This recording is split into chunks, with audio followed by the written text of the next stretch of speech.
Okay, let's be honest for a moment. How many of us were really taught what's happening in our bodies every month? Not just that you are on your period, don't pray, but actually understanding the why, the how, the wisdom behind our cycle. I grew up thinking that the menstrual cycle was just about bleeding and being excused from Salah.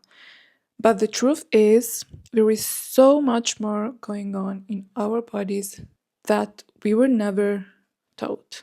And when I started learning about how our hormones shift week by week, how they affect our energy, mood, skin, productivity, and even our ibadah, I felt like I have been given a missing manual.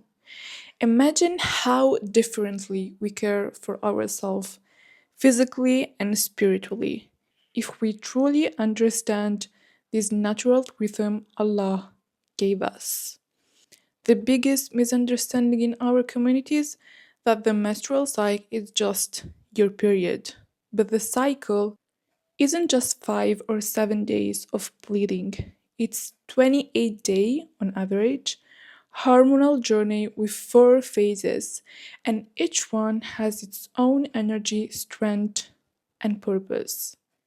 And here is something that needs to be said. The problem isn't with Islam, it's with culture. Since we were little girls, we were made to feel ashamed of something that's natural and even sacred. Don't say you have your period, hide your pad like it's a secret weapon. Don't let anyone know you're not praying. Don't let anyone know that you're not fasting. This culture of silence and shame is the reason why so many Muslim women grew up knowing nothing about their menstrual cycle. Expect that it makes them impure for a few days. And that is a mindset we need to unlearn. But Islam doesn't shame us for our period. In fact, it dignifies it. The Prophet Muhammad ﷺ treated the topic with complete normalcy and kindness. There is a beautiful hadith in Sahih Muslim where Aisha radiallahu anha says, the Prophet Muhammad ﷺ would recline in my lap while I was menstruating and recite the Quran. This shows us that actually menstruation was never a reason for shame in the Prophet home. It was treated as normal as part of a woman's life, not something dirty or to hide. So, this is why I'm here today to break it down simply and finally make you understand what happens to your body each month. First of all, we have the menstrual phase. It's a phase that, in average, lasts about 5 days or 7 days, depends from person to person. This is when your period starts, hormones are low, your body is literally shading the old to make space for the new. It's a time to rest, reflect, and nourish your body. And that includes spiritually too, for dhikr, dua, and intentional rest. The second phase that comes after the menstrual phase, it's the follicular phase. In this phase, your estrogen starts to rise, meaning more energy, clearer thinking, and more motivation. This is the best time to plan, create, and set goals. Spiritually, it's when you may feel more connected and focused, or at least this is what happened to me. And then we have the next phase, which is ovulation. This is peak energy. You might feel more social, confident, and even glowing.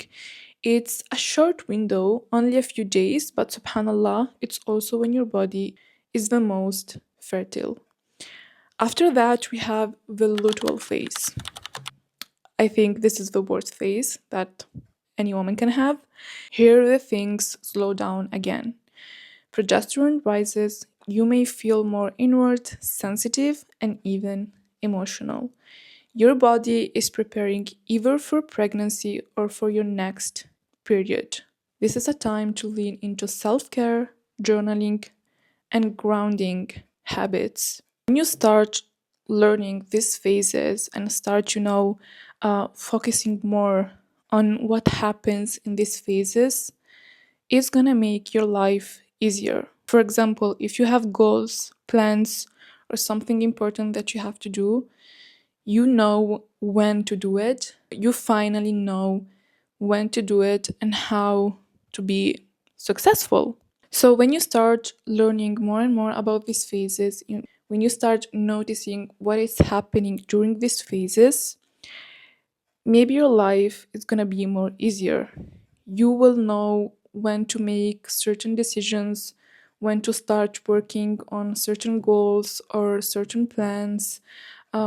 You know when you need to rest, because a lot of us feel guilty to rest, and maybe this is what Allah wants us to do. It's okay if sometimes, especially during the luteal phase, to rest and to be more kind with ourselves.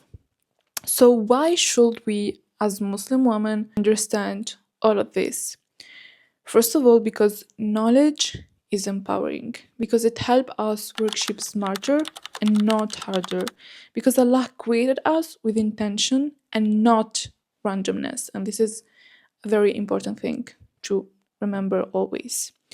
When you know your cycle, you stop fighting your body, as I was saying. You stop feeling guilty for being tired or less motivated some days. You start working with the rhythm Allah created and not against it.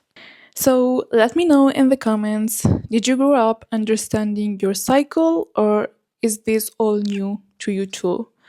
Don't forget to like, subscribe, and share this with a sister who needs it. And also let me know if you need more videos like this.